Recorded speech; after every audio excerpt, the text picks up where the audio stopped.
Hi everyone, my name is Salia, and in today's video I want to give you 5 cons to BookCon in case you're feeling some FOMO. If you spend any time on the internet, you can see that a lot of people obviously wish they were there, and that the people who are there are always making it seem like it is the best time of year, especially for the book community.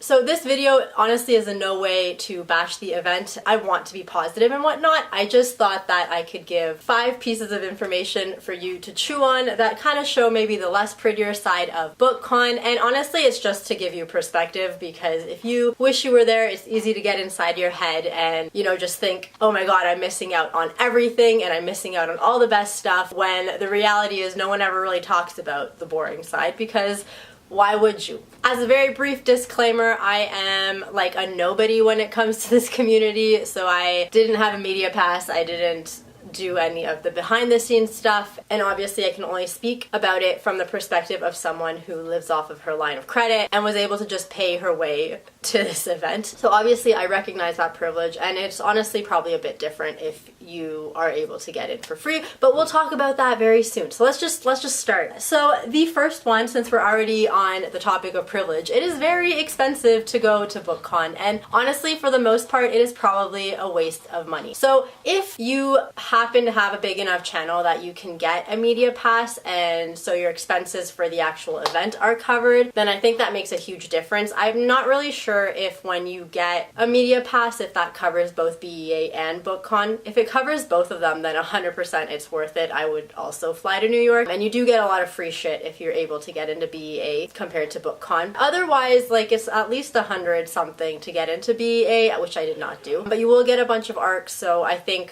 maybe it's worth it more so than with BookCon. With BookCon, in Canadian dollars at least, it was $50 to go for Saturday, plus whatever you pay for housing and travel, etc., any other expenses you incur along the way. And I guess the question then goes down to, like, really what are you paying for? Like, what are you getting out of this experience? And I will say, like, you don't necessarily get all that much stuff going to BookCon. Like, at the end of the day, it's a commercial thing.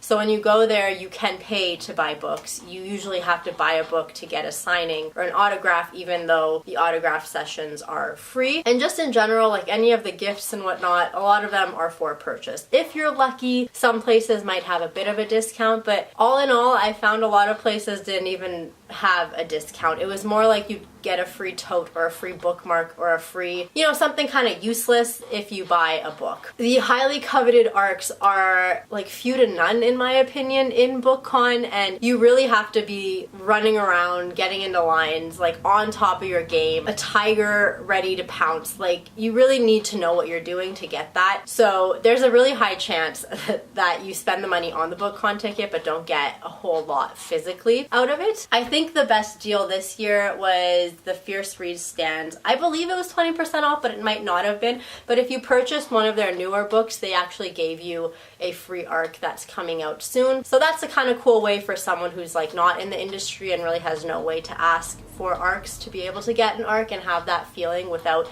necessarily having to go try to establish themselves online. So that one I thought was pretty cool. And obviously if you follow the publishers on Twitter, they will randomly announce that they're giving away an arc or this or that. But again, you also have to make sure, like, let's say there's 5 titles that drop that day. Like, unless you happen to be a huge fan of those 5, you know, like, what if you hate all of them? Then really you're not getting any arcs, and if you do, it's not really an arc that you want. So the chances are not in your favor, in my opinion, that you're getting a whole lot that you can take home with you for free from going to this event. And it's not really free because you've paid for it. So, which goes to my next point, which is like, what are you paying for? And in my opinion, if you pay to go to BookCon, what you're really paying for is the opportunity to go to the autographing sessions, to see the authors, to listen to them speak on panels. That's probably the most unique part of the con. But again, if you just go to a regular run-of-the-mill autograph signing at any bookstore, usually, at least in the States, like, they're filled with them, I think it's about the same thing. And realistically, you'll probably get a bit more time with the author to talk with them because there'll be less people. It's usually a smaller event in and of itself. It's just more chill because the author's not running around from place to place. And there's usually a Q&A before the actual signing happens, which does not happen at BookCon because you just get in line and get your book signed and then leave. Again, that's another way that just your ordinary day-to-day book signing would probably be a lot lot better than this BookCon when it comes to autographing. And if you take the meeting the authors and autographing out of the equation, then really what are you paying for? And I guess if you are a huge fan of BookTube, you would be paying for the opportunity to meet some of these booktubers and have them all in one building. And if that is something you want to pay to go do, then go for it. That is probably one of the other benefits of it. My third point is that overall BookCon is so glamorized. Like, we get such a, as fans I guess of BookTube, we get such a weird distorted version of it. Like, we're seeing the best of the best when we see it, and we see it being hyped up so much. But this is by people who've gone year after year, who get everything for free, and at this point all love each other because they've become friends. I feel like we see the best of the best, and then if you're just gonna kind of go as one of the plebes like I did, it won't necessarily be that. And even if you go, like I went to a couple YouTuber meetups, you need to be somewhat ready for the fact that whatever illusion you've had of it online is gonna be broken somewhat. Like, you're going to meet real people. And I think in some ways, I think for some people maybe that takes some of the magic away, maybe it adds to the magic a little bit. But you gotta remember at the end of the day that these are all just people, and a lot of them already have friends, and it's not gonna be like you show up and magically you're everyone's best friend or anything like that. If you have an online relationship already established, I think it's way easier. But as someone just going for fun to meet people, unless you put in the work, it's really fucking hard. And I'm not like super social, so I met a couple cool people. I definitely told a couple people that I love their channels as well. But you know, it's not like at the end of this event I suddenly felt like more of a booktuber, or like I'm more a part of the community than I was before. If anything, maybe even slightly less. Just because like it made me realize how disconnected I am from everybody. But that being said, like, it is a cool opportunity if you go, but I'm just saying, just remember that what we see as fans watching is like a glamorized version of it. Now that I'm looking at my list, I think I might actually have 6 cons, so you're gonna get an extra one. So my third point is that really, outside of everything that I've kind of mentioned already, like listening to panels and shopping on the show floor, there's not a whole lot to do at BookCon. Like, it's kind of a long day. Maybe 8 or 9 is when the doors open, and you can honestly stay there till maybe like 6. I feel like the last panel is usually at like 5 something. And realistically, like, there's not a whole lot of stuff going on. If you're a kid, there's kids events, and if you're really into panels, there are like, you can go back to back to back to back to back panels, but it's unlikely that you'll care about that many panels. I mean, why do you think all the booktubers are either taking photos or sitting in the cafeteria? Like, there really isn't much to do. Like, unless you want to go shopping, and you can cover the floor if you don't wait in lines, you can cover the floor fairly quickly. If you are trying to get free merch, it's a little bit different. You will be running around a lot, you'll be waiting in lines a lot. But if you're a bit indifferent to that, honestly, there's not much to do. So, on top of that, the quality of the panels will vary year to year depending on who is on the panels and how much you care about that author specifically. So last year I definitely thought the author panels were better. I think this year there's some better booktube panels, although I didn't go. Today's Sunday and I'm already back in Toronto, so I didn't go to any of the cooler booktube ones. That's kind of luck of the draw, so you can't predict that too much. And my fourth point is that in order to make BookCon worth it, because I kind of talked about how realistically, like, unless you're on top of your A game and trying to get all that free merch and trying to get to do all the opportunities that are available to you, it might not be worth it, like, financially to go. Also, I apologize for this stuffy voice. It's annoying me so much. And so that just means, like, if you want to be a lazier person, or if you are a lazier person, it's just so hard. Like, you go there and by the time you find out something is happening, that lineup's already been formed. Like, there's only ever maybe 100 people allowed to do a certain event, and there are just like tons of people everywhere, and they're all on their phones and they all know what's happening, and they've all made their spreadsheets or whatever the hell it is that they've made to navigate. So unless you're willing to put in the work, it can be kind of daunting. Like, you want to go on vacation, you want to just enjoy the con for what it is, but there's just no room. Like, everyone's so competitive that there's just no room for you to be lazy about it, unless you have some sort of media behind the scenes pass to let you get in without having to do that. As like a commoner, if you don't know what's up, then you'll just find yourself scrambling from place to place to place to place and not necessarily knowing what's going on, how to get involved, etc. And a lot of times, like, you'll go to a lineup, but really the ticketing was hours before. So there's just no way to enjoy it and get all that done without doing a ton of research. And so if that's not the type of person that you are, it can be kind of hard or, you know, not enjoyable.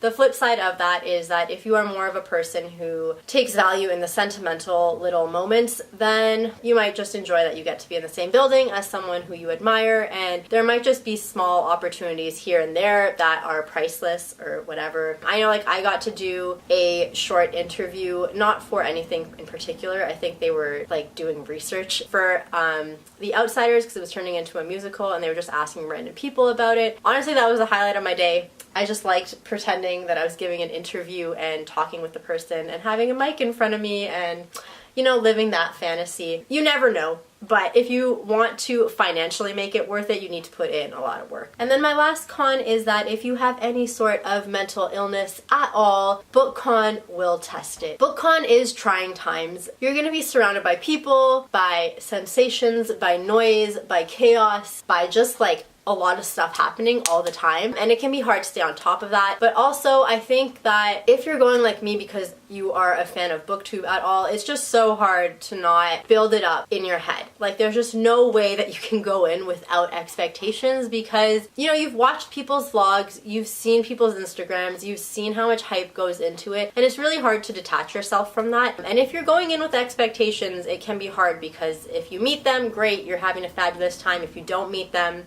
you might feel some type of ways. It can just be trying times is what I'm saying. Also, like, constantly socializing, if you're not used to that, or if you're a bit more socially awkward, can be a lot.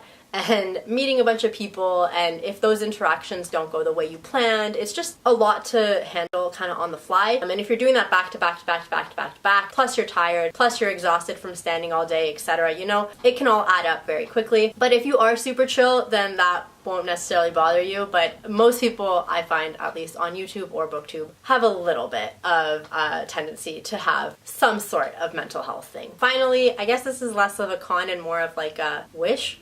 I have to redo the math. I don't actually know if I gave you 5 or 6 cons, but the last point I kind of wanted to make is if you do have the privilege of going, I really hope that you have a ton of fun and that you can just try to be in the moment and enjoy it for what it is. I think there is a lot of magic that happens at BookCon, and just the idea of going in and not knowing the possibilities, like not necessarily knowing what might happen. I know I was in line at Starbucks, and then Emma from Emma Green, or like previously Miss Emma Reads a Lot, complimented my dress, and I didn't bother to say hi because, you know, I was trying to act professional.